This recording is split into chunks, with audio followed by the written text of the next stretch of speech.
Hello everyone, it is John and today's video is looking at The Fury of Dracula, which is my wife's favourite, one of her favourite games. But this was, as you can probably tell from the box, it's had a lot of use. And admittedly it has sat on my shelf languishing and unloved for sadly a very long period of time, because people would prefer to play newer games than to play older ones, which is sad. And when I pulled my copy of Fury of Dracula out and started to look at the contents, oh dear, I could tell the spotting that has, because it hasn't been played for so long, and I guess not aired, but I can tell too from where oil stains and sticky fingers from the day have sadly have not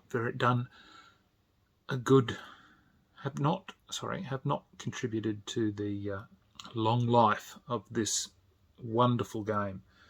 Now this has had a couple of iterations. I think Fantasy Flight, I think the last I saw was 3rd edition, and I think there may be another one.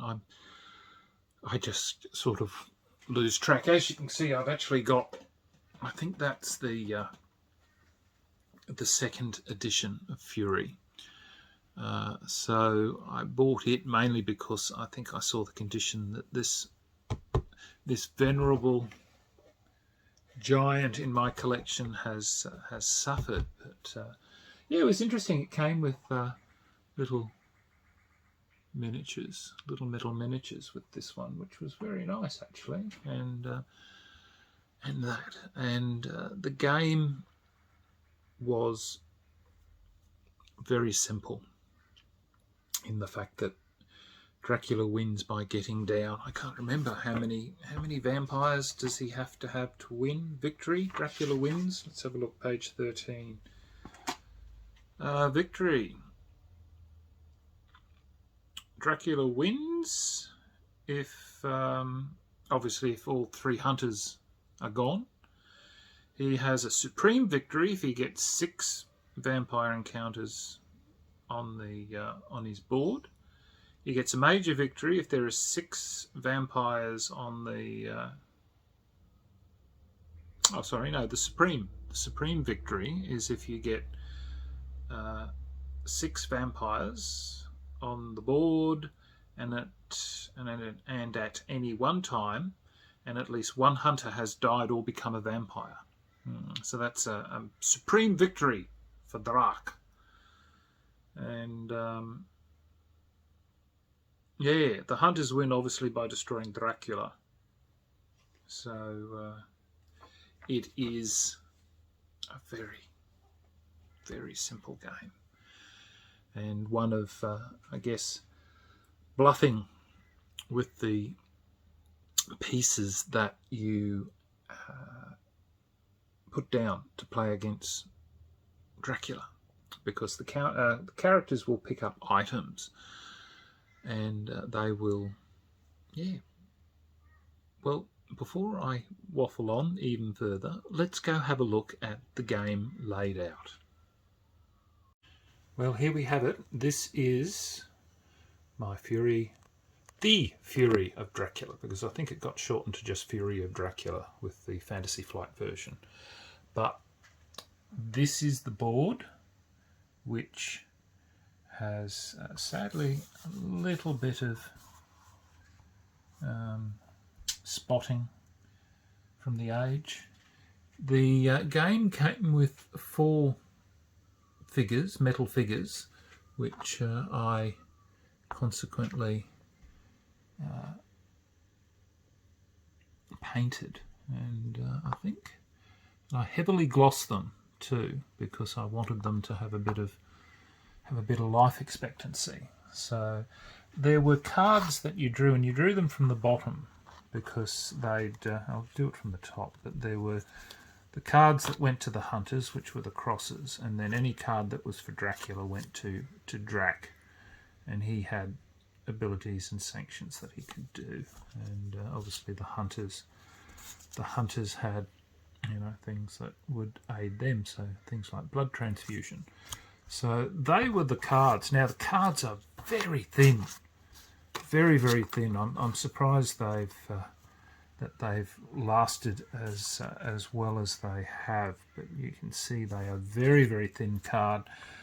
Games Workshop didn't do a hell of a lot when it came to providing, even with these boards that they've supplied. They're not the thickest, and but you know, for the time, this was a much loved and played game, and certainly the counters. I don't know if you can tell that well, but certainly the counters have had quite a bit of wear and tear on them, and I did a check, and I do have all the counters. None of the counters have been lost, thank goodness. The poor old rule book as well has got sadly quite a bit of, as you can see, spotting from age and that, which annoys me, but what can you do? The game's what, 34 years old or something like that. So the rules themselves are quite concise. There's nothing. Of course, shiny paper is nice, but it doesn't help much when you're trying to do a video and that. But it's a 14-page booklet, and it's, you know, for its time, it was certainly one of the best games.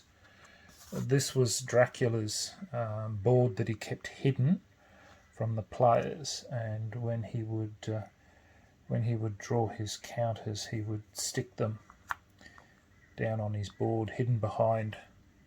Yeah, so if any adventurer walked into Munich, there'd be a storm, and you'd deal with the results of the storm. And as I think I've said in the first part of my video, Drac wins if he can get six vampires. So there's the vampires, and then there's a master vampire, which I presume must be one of the characters turning, I think. Not too sure, but yeah, strategy and movement chart is that. And then you had the combat chart, which so Dracula had his side, so you can see here, try and get this, you've got Dracula versus the hunters, and you'd see the hunter uses what particular item, and then Dracula's responses at the top, and there's only certain things you can do during the day and some at night, and the effects that were there. And of course the hunters more or less copied what Dracula's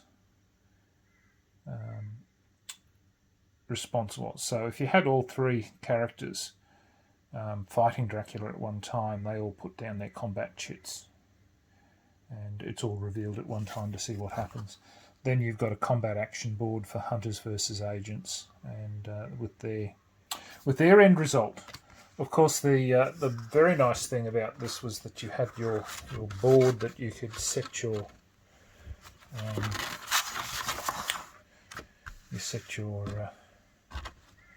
strategy board behind, so that the players couldn't see what you were doing.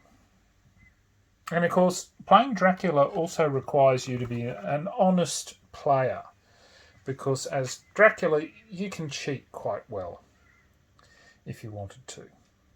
And I can certainly remember games where Dracula had more or less won on a very early play count by setting up right next to the characters before they even had a chance to acquire any equipment. So there are certain strategies that were frowned upon when we played, and we implemented things to stop that from happening. But as you can see, all the results for all the encounter chits are all on display on the back of, well, on Dracula's side, because on the other side of this was the combat key results, which players can look up. Then there was the play sequence so that everybody knew what happened. Then we had a combat sequence, and then the other parts like the railway station, initiative modifiers, because some of the characters had, and then valor points to determine which hero was the most heroic or valorous during play. So you could keep your own little score rather than looking at a